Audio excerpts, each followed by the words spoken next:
Talk Erie and the Joel Natale Show live from our Kingdom Financial Group studio here, 5th and State, live on Facebook and YouTube.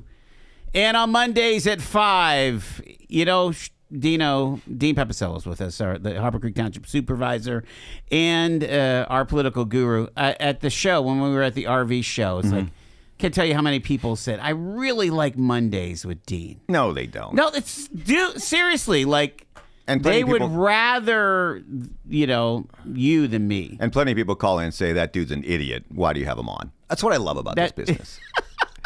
You have to have thick skin. My skin is so thick after all this time. Oh, well, I don't care what's when you combine talk show and politics, whatever. Oh my People are gosh. entitled to their opinion. I don't listen to most of them. Whatever. Let's start with something fun. Yeah. Gold medals, women's hockey, men's hockey. Oh, cool. My brain exploded yesterday morning. We watched it live. Did you? Good. Yes. I mean, this is Canada. We beat Canada twice. And again, we love our neighbors to the north, but they kind of have a chip on their shoulder when it comes to hockey. And our goalie, especially men's goalie, was incredible. And the women's team did amazing. They were favored. The women were favored. Women were favored. But we got, second and third periods, it looked pretty rough. Our shots on goal for the men were much lower. The Canadian team should have won that game, right? They should have won that game. The Russians should have won the game in 1980. Absolutely, yes. That's the way hockey is sometimes. The 1980 is the best story, without a doubt, in the Olympics ever. 1980 is the best story. The hockey game yesterday was the greatest Olympic hockey game ever played, without a doubt, because the talent was so massive. Now, the difference is 1980 special because there weren't pro athletes in the U.S., right? They were kids. They were college kids from University of Minnesota. Right, exactly. Playing this professional team with the Russians. Playing it's Herb Brooks. The paid hands. Herb Brooks. He played him 10 times. Gosh. They might win 9, but not this game, not tonight. One of the greatest speeches ever. Mike Sullivan, the USA coach, had a great speech too that will go down in history. Won't rival Herb Brooks, but it's close. He said only 36 players have ever won a gold medal from the U.S. That gets your attention as an NHL player. 1960, 1980. Right. These guys are all multimillionaires, right? They're all pros. But you had to know watching yesterday, playing for your country is a big stinking deal, right? Yes. And but it certainly was probably the greatest Olympic hockey game ever played. It may have been the greatest hockey game ever played. I mean, the talent on that ice, that's how good that hockey game was. That's amazing. That's how good that hockey game was. I saw Nathan McKinnon from Team Canada said, I don't think the best team won, or clearly you could see what the best team was. The Canadians were better. They were more loaded, and they didn't have Sidney Crosby, amazingly. But in one game. Did you see the pictures of Connor McDavid? Yeah. I mean, it's heartbroken. I'm rooting for the U.S., but I'm rooting for Connor McDavid at the same time. Right. And there's no way I can't have both those things. People don't understand that Connor McDavid, the best player in the world, anybody on the ice would tell you that, he hasn't won anything. Since he's 14, maybe, didn't win a championship in Erie, right? Because he's always the number one pick on the worst team. Yeah. And then it takes years to build. Right. He did win the Four Nations, right? So they did that. He had a huge goal, but it's not the Olympics and it's not the Stanley Cup. Those two things are still elusive to him. I would love to talk to Connor McDavid today and just pick his brain about how he feels about all of this. You're the best player in the world. Everyone knows you're a superstar. You're a wonderful human being. How badly do you want to win one of these two things? People don't understand that. Did Gretzky have the same trajectory where the Oilers really didn't win any championships? No, but when they did, they won. Yeah, they won 4 in a row. Okay, yeah. In the 80s, they won 4 in a row. So, it takes time. Yeah, obviously, but that and then he goes to the Kings. Yeah, exactly. Remember that controversy? Yeah. But it was incredible. And the other thing too, I thought that Jack Hughes' comments, I don't know how old Jack Hughes is. You can Google it. Early 20s. Seems really young. Right. Hockey family. They've grown up being very mature from the start, knowing what to say to the media, knowing how to do all these things. But I thought his comments about the country were incredible. Yes. Playing for my country, all of that were just phenomenal. And in an age when athletes are making their point, and yes, it's your free speech, and you want to take a knee, and you want to rip the country, and you want to rip the leadership, you can do all of those things, right? But I thought what Jack Hughes said was really significant. One other point, when did patriotism and politics become one and the same? Right? In 1980, the political furor in this country had to be great, right? There were a lot of things, but united behind that team, behind being patriotic. Yes, yeah. Now patriotism and politics seems like it's one and the same. I don't understand that. Yeah, that basically that it is a character negative if you want to support your country and be and cheer on your country. Why can't I love my country and then go be a conservative or a liberal or whatever? Right. Yeah. Why? And I don't think I think that's changed. I think people equate the two together now, and I thought I saw some of that in these Olympics, and that bothered me. But I thought Jack Hughes' comments were incredible, and that game was incredible. I wonder what the ratings are for it, because it was 8 a.m. I wonder if it was Sunday night at 6 o'clock, like Super Bowl time. I want to know what the ratings were, because everybody I know was watching, whether they're a hockey fan or not. It's so interesting. Yeah, even Chirico is like, we've got folks that don't watch this game, like, because he was managing the period, the intermissions, right? Explain what we should be looking for, and it was so fast at the end. Like the nature of the overtime didn't lead itself to an Al Michaels, do you believe in miracles? No. Yes. No. I mean, it was like he's going down. There's the pass, and then there's the shot on goal, and it goes in. Yeah, and I think it was every overtime was less than 5 minutes, because it's 3-on-3. That's what they want. The Olympics didn't want this game going 6 periods or something. They didn't. That's why the rule is there. It was really exciting, and maybe jingoistic or whatever, but you know what? Yeah, I grew up in an era of the Olympics where we did root on USA. Sure. Yeah. Again, 1980 is the best story, but that was a tremendous hockey game yesterday. 100%. Let's get a couple of opinions here. Phil, hey, you're live. How are you? Good. How are you guys doing? We're excited. Good, sir. Good. Yeah. I was hearing. I've been sitting in the car in the garage listening to this. So, Dean, you mentioned politics and patriotism. Mm-hmm. You got to understand, though, the reality is, and I don't think sarcastic here at all. The American flag now is starting to trigger people. A lot of people are immediately associating the fact that you might have a flag on your bumper or your house that you're MAGA. You're not. You're a right-wing crazy person, and that's unfortunately, I think a thing the media even likes to talk about. I mean, did you see that post by the Huffington Post yesterday? I did. No, what was that? Oh, they said if you're feeling a little bit creeped out by this MAGA victory, or you're not alone. They're saying that the U.S. winning was a MAGA victory? Dean, I don't have the quote right in front of me. Wasn't it something to that effect? It was the reaction that I can't quote it either, Phil. But that was the same thing you said, Joel. It's equating this because the people that are patriotic means, well, they must be conservative, right? That's what the people are ripping, and that's just I don't get that. And that's not fair for any of our political folks from the left. I mean, it doesn't make any. I think there are plenty of plenty of liberals who were very patriotic about yesterday, and went right back to ripping the government after the game, which is fine. Then you're not equating patriotism together with politics. Right. That's well, fine. Back to politics, though, because I'm trying to stay on topic. Okay, so have you guys seen the uproar over the cork? Yeah. Let's talk about that. I'm going to let you go, Phil, but we're going to jump in on that. Okay, two things. Yes, go ahead. Yeah. Quickly. I dine at the Cork. Yes, and I know you do. You know what? I love the Cork, and it's expensive. We don't go there a lot, but we love it. It's a nice, beautiful restaurant. Okay, the guy spent like millions of dollars to build this place. Mm-hmm. Took him like 3 years to get it done because of COVID and everything. And it's a really high-end, beautiful place to take anybody in your family from, too. Okay. And when I was going in one day, I noticed they had a little pride flag. I'm like, okay, whatever. I don't really care for that, but if that's what you want to do, I don't care. Doesn't bother me at all. But so here's a guy who obviously supports the gay community, the LGBTQ plus A1A whatever community, and now he's getting killed on Facebook to the point where they had to release a statement. Well, now they found out the Colony is also hosting Scott Presley. Yeah, and it's time to go after Kevin Camp. And these two guys have invested their lives in making Erie a better place, and they have these venues with private rooms that they rent out. And they're being absolutely killed. And the weirdest part is, if you read this, Dean, if you go on there, 90% of the comments are white women. 90%, if not more. Very interesting. I'll leave you with that. All right, man. Thanks. So what about that? I mean, the Cork's banquet manager books a private room.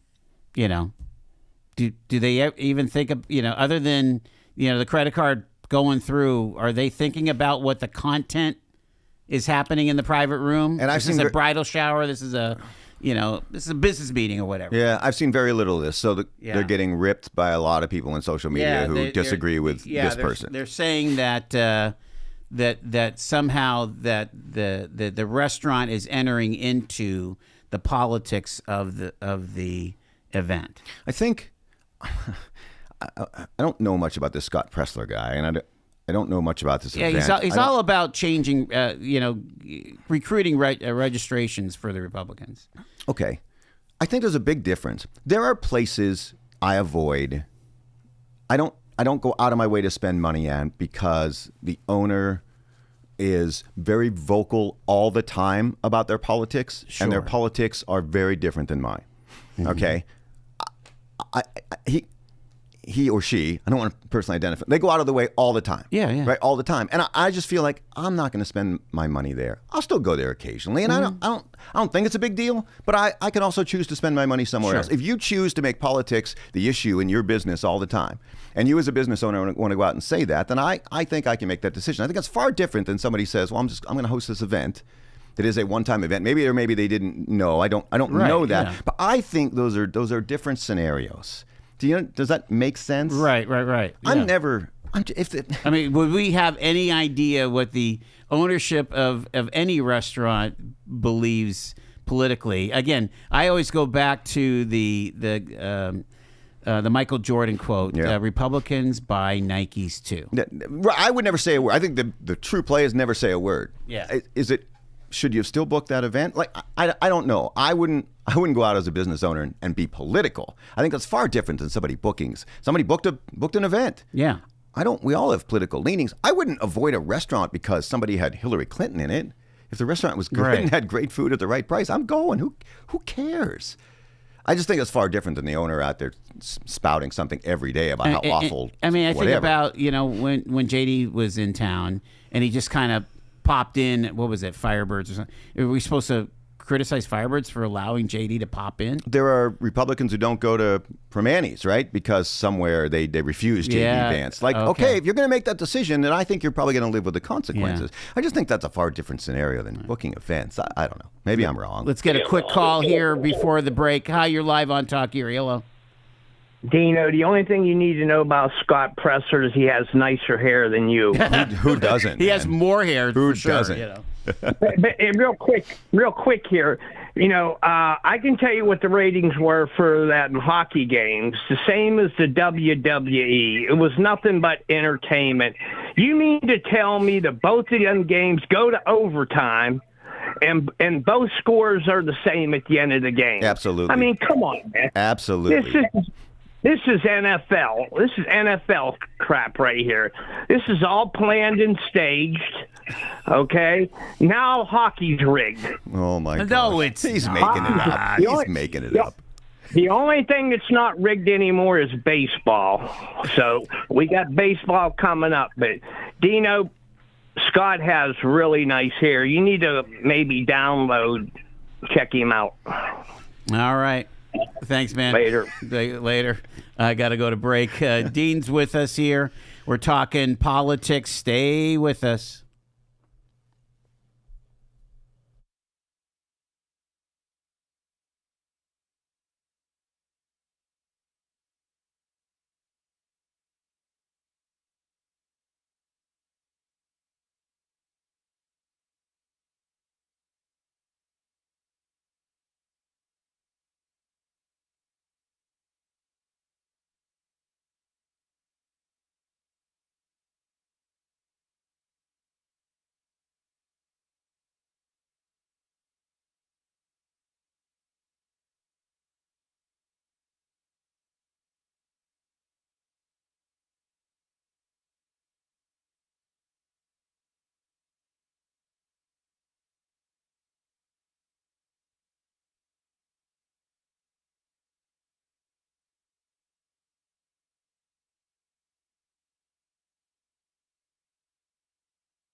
no.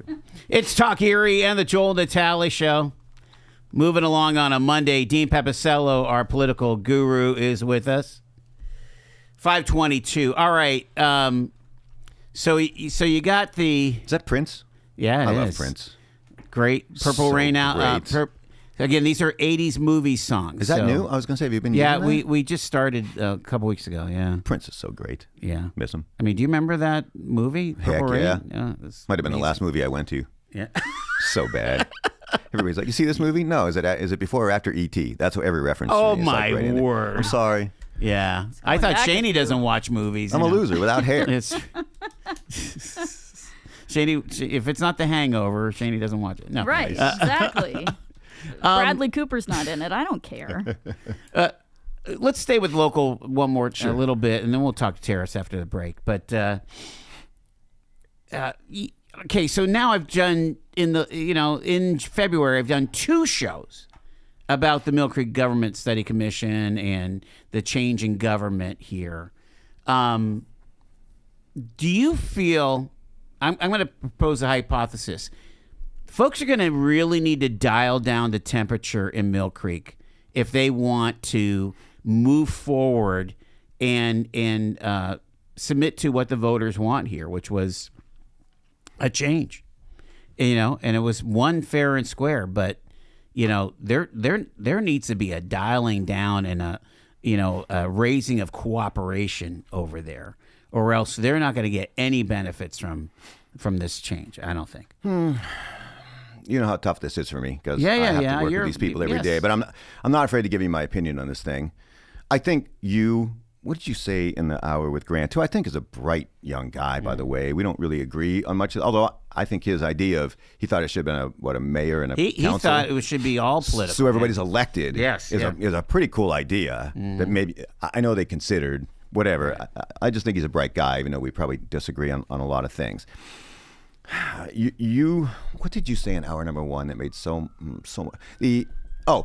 your example that most of the municipalities their size Yes. had gone that route. had gone this route, that's it, right? There's your key point right there. That tells you something. Everybody thinks this is the way to go. That probably tells you a lot. Voters, though, you can't sugarcoat it. The voters in Mill Creek were very unhappy with the decisions that were made. Correct. I'm not saying those decisions were wrong. It's not what I would have done. But they were very unhappy. The announcement that's coming tomorrow, apparently Mill Creek's making an announcement tomorrow that says we're going to have information on the transition of government. That should, assuming it's done correctly, assuming it is transparent and clear to people when it's going to happen, how it's going to happen, who's going to be involved, that should take the temperature down. Let's hope. They have the ability to do that tomorrow.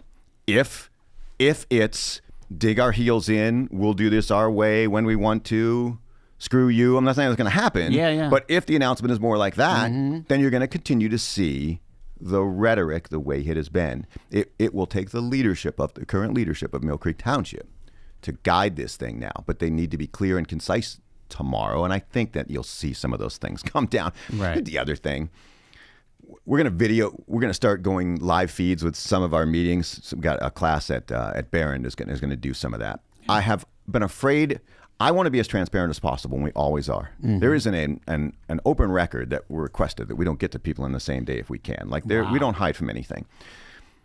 Live streaming meetings is an open invitation for some people to know that everyone's seeing them. And they tend to be characters a little bit. Well, yeah, They I tend to always act say a that little Wednesday night on city council meetings is some of the best entertainment you can watch. And we say I mean, the it's same prime thing about, time. We say the same thing about Mill Creek, right? Because it's and I never want to get there, and I don't think we would, because watch our meetings and watch other meetings, and I think you will see a group of people who are transparent, who are doing the best they can, who are telling the truth, and sometimes you get abused for it. Most times people understand like that. Okay, but I think even the live stream of meetings brings out some of this. But I think it all goes away tomorrow if they show a clear timeline and transparency, and this is how we're going to do it when it's going to happen. At some point, the redress of grievances has to end, and the proposal of solutions has to begin.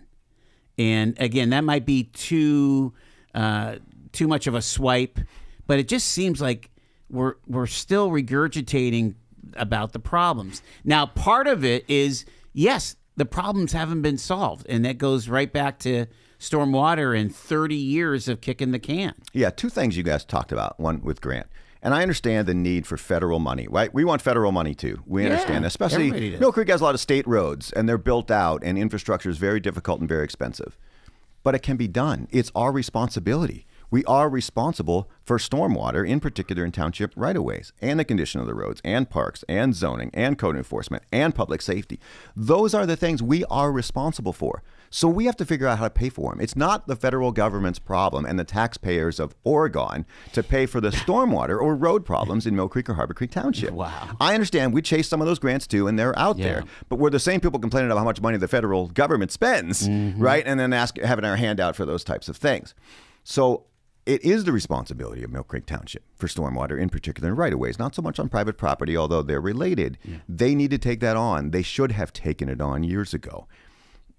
It's a difficult thing, right? I'm not blaming today's supervisors or anybody's. It's something that shouldn't have been kicked down the road. You have to deal with it. You can't make excuses. You can't make excuses that it's tens of millions of dollars. You're not making an excuse. You said that in the last hour. Yeah. You're right. We have to deal with it. It has to be done. You have to deal with it. The other issue, the caller I thought was brilliant, but I disagree with, talking about the 3 supervisor model. I love the 3 supervisor model, right? I am legislator, I am executor, and I am judicial all at the same time. And I can do it quickly, and I can do it in a majority. So I can get 2 votes and go do anything. That can be bad when the people making those decisions aren't very good decision makers. I'm not saying anything about anybody in particular. Yeah. It is really good when you have good decision makers because you can move quickly with efficiency. You can do it legally and you can do it with a majority. But it's about the people who are elected. It is not about the method. I love the 3 supervisor thing. I get the 5. I know why they made the switch, all of those things. But the 3 supervisor system of government is still the best system going. Still, I have no doubt in my mind, it's who you elect, not the system of government. Yeah, some people would claim that we should have never went to the home rule charter in the county, that we were doing just fine with county commissioners. I'd go back to 3. That's coming. I'm going to make that argument some point. Doesn't Montgomery County still have 3 commissioners? Yeah, many. The 5 fastest growing counties in Pennsylvania all have 3 commissioners. I'm going to make the case to go back to 3, by the way, at some point. I'm going to drive the whole county crazy, but that's coming at some point. You're going to drive I think it's a better form of government. Yeah. Elect the right people. We got to take a break. Dino's with us. Stay with us. It's Talk Erie and the Joel Natale Show.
It's Talk Erie and the Joel Natale Show, live from our Kingdom Financial Group studio.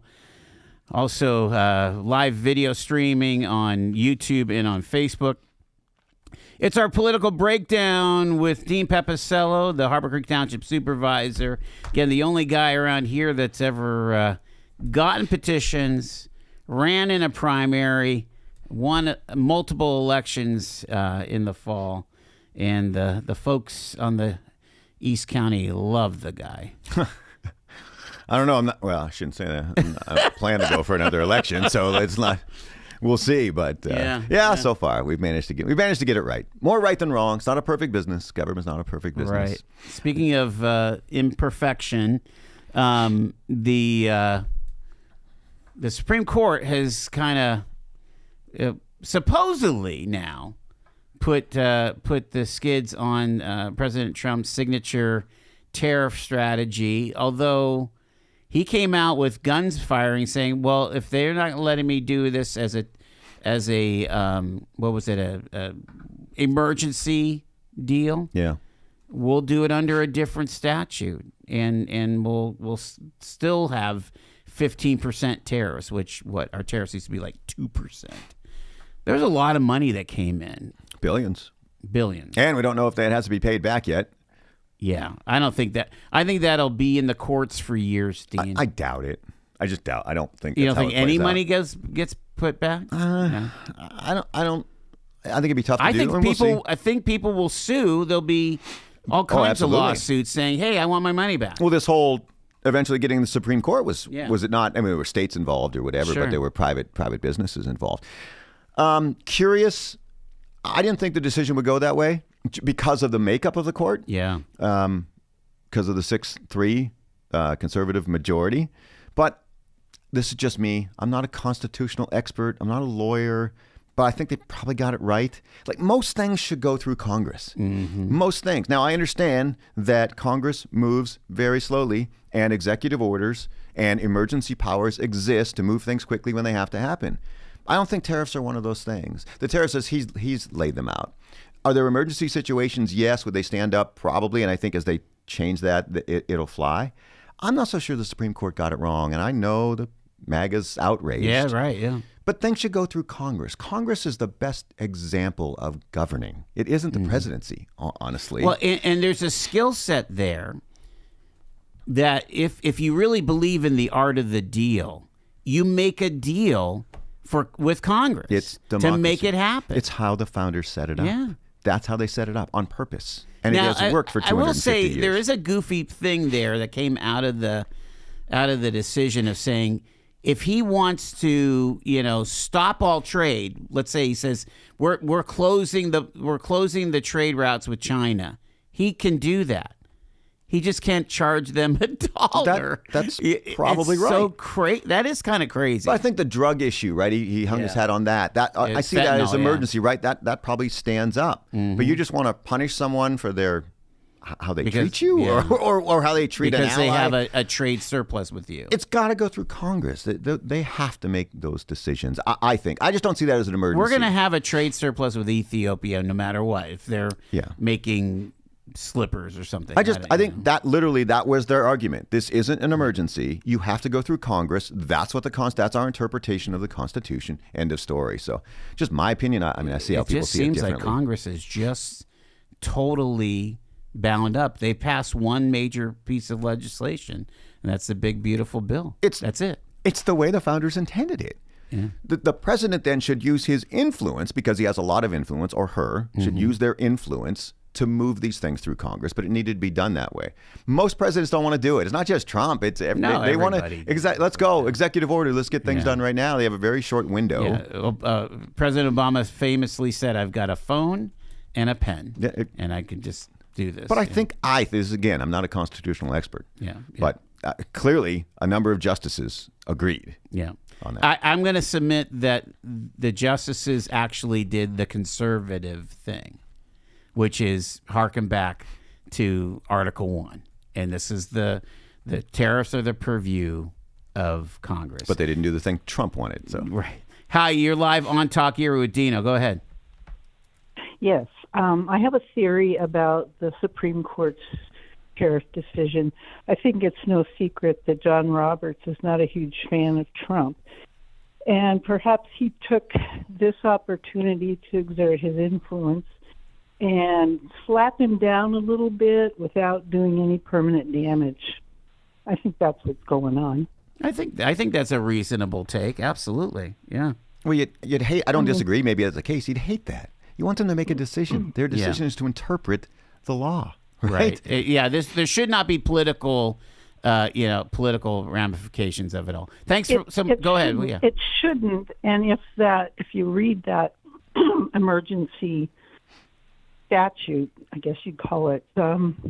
It talks all about foreign trade and that kind of thing. It just doesn't use the word tariff. So I think they're playing the same game they played with Obamacare.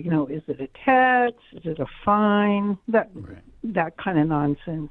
So that's what I see. Yeah. Thanks so much for the call. Appreciate your perspective. Take care now. That's the other thing is, Obama's allowed to do a tax, which is Obamacare. Yet Trump is not allowed to do a tax, which is tariff. Yeah. Maybe you have to have more clarity from the courts. Maybe it's right? the makeup of the Constitution. Every issue is different. They have to determine what the founders were thinking 250 years ago. Maybe there are personal politics involved. I heard one commentator say today that maybe Amy Coney Barrett, Justice Barrett, was saying we've got some big kahuna decisions coming down the pike. This one, like the caller just said, this one is kind of the path of least harm. So we'll throw a bone. But you think again, they think that way? They should not be thinking that way. I don't think they are. Okay. I don't think they are. I think they made the best decision. Yeah. With the information that they had, knowing full well he did have a fallback. I think that's probably true. Yeah, I know. We don't really need to get into foreign policy, but the president has been putting a lot of pressure on Mexico to mind their crimes or mind the cartels, and the Mexican government, the Mexican National Guard went after one of their big cartel guys and killed him, and all heck has broken loose in Mexico. It's pretty scary. Game on. 250, cars blowing up. I mean, what do you do? A lot of money in the drug business, isn't there? Yeah, sure is. And you're talking territory and all of those things. So not a safe place to be for Americans right now. Boy, I wouldn't want to be there now. Goodness gracious. Yeah. So, unbelievable. That's life there, unfortunately. What else? Where State do you of the Union? Yeah, that's tomorrow night. Yeah. We'll be playing it live on Talk Erie here. Good. I think. Is this going to be a moment where something? Well, nobody's going to rip up the script because it's all Republicans up there on the dais, right? Yeah, I saw John Fetterman's comments over the weekend that he was more okay with people who disagree with Trump not showing up than going there and acting out, ripping up papers and holding up popsicle sticks and shaking canes at him. I thought that was an interesting take. Okay, don't go. That's not how I would play it. It's amazing that Senator Fetterman is really all about people purporting themselves with dignity and being senatorial, and representing the Congress as they should, even as he's the guy that wears the hoodie and the shorts. True. Yeah, I mean, he's really an interesting dude. He's man. an interesting dude. Really is. I can't phrase it any other way. I don't see how he runs as a Democrat. If he continues this, I don't see how he could possibly run as a Democrat for the U.S. Senate in Pennsylvania. But who knows? Yeah, and he's up. Yeah, he's up in 2 years. No, he has 4, right? No. He's 28. Really? 28. Those are 6-year terms. Well, he got elected in 22 with McCormick. No, McCormick was in 24. 2 years before. Yeah, 2 years after. He's up in 28. He's up in 28. He's screwed. I mean, there's no Senate this year.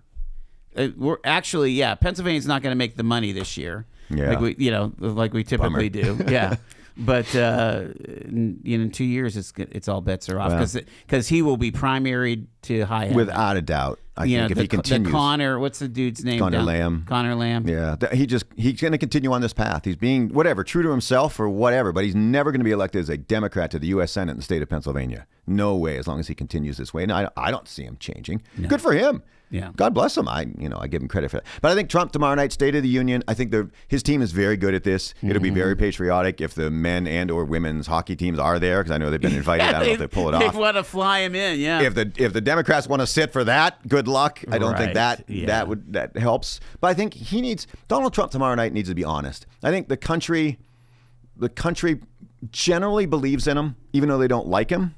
But they also feel like things aren't where they thought they would be by electing him. I think that's a reality. I think he needs to be honest tomorrow that we're not there yet. If it's, look at me, I'm so great, nothing's ever been so great, you people just don't know it, because the Democrats tried that and it didn't go very well. Yeah. The Biden administration tried that. If Trump tries that tomorrow, I don't think it plays very well. I think he needs to be honest with the American people. We're not there yet. I like our policies. I feel like we're going in the right direction, and I feel like we'll get there. I know that groceries are still too high, and so are cars, and so are mortgages, and all of those things. I think he needs to say it. It's not in his DNA generally to do that, but I think that's where the country is today. I'm very interested to see this State of the Union tomorrow.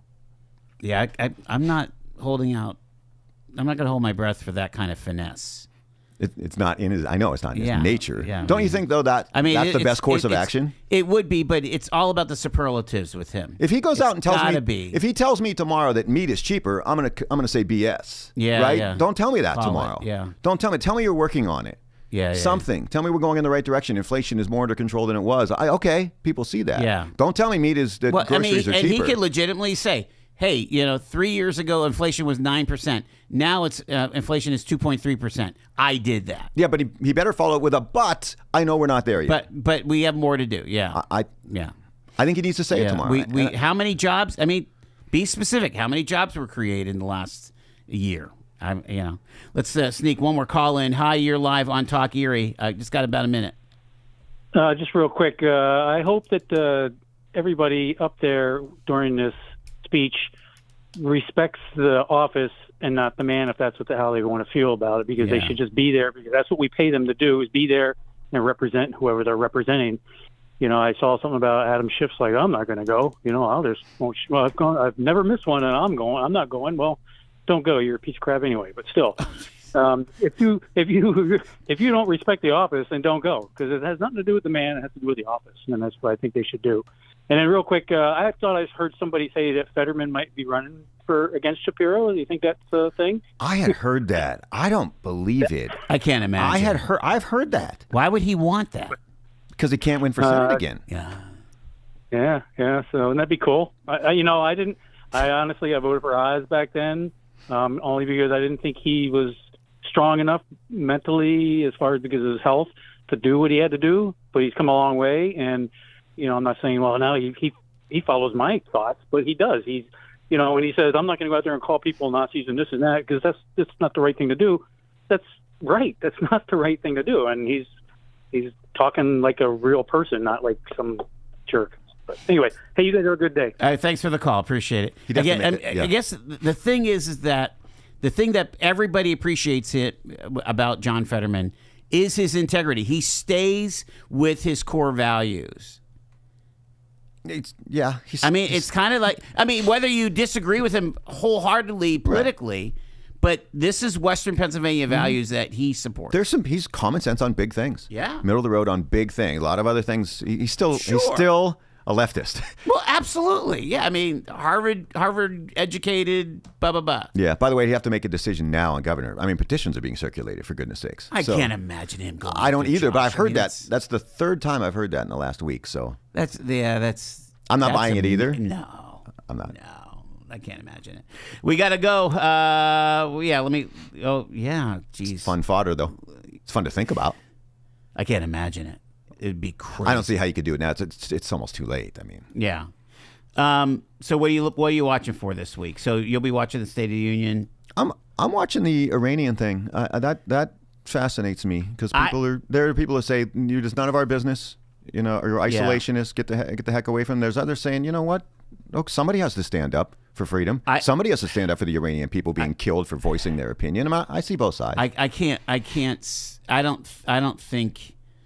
I think there's a lot of pushback by the Joint Chiefs. There's a lot of pushback by the actual military saying this is a Pottery Barn scenario. Do you remember? Who was it? Colin Powell telling George W. It's like, you break it, you bought it. Yeah, I know. I get it. I'm not saying I wouldn't take that tact. I'm just saying the people on the other side say if the U.S. isn't going to stand up for the Iranian people, if the U.S. isn't going to stand up for ultimately wanting peace in the Middle East, it needs to start here. Why wouldn't a coalition of Arab states that believe in their people stand up to the Ayatollah? I don't know. I'm not a Middle East expert, but why are we there? Why don't we say that? Yeah, I haven't heard that out of this administration. Have you? Yeah. I've heard them say Europe. You need to get involved in the Ukraine-Russia thing and pay your own way with NATO and all this. I haven't heard that about the Middle East. I don't know. I'm not enough of an expert on it. But it's coming to a head one way or another, I think. And the Iranians haven't blinked yet. You notice? They haven't blinked. Nope. Not yet. It's very, very, very fraught. Thank you, Dino. Sure. Appreciate it. It is 5 in front of 6.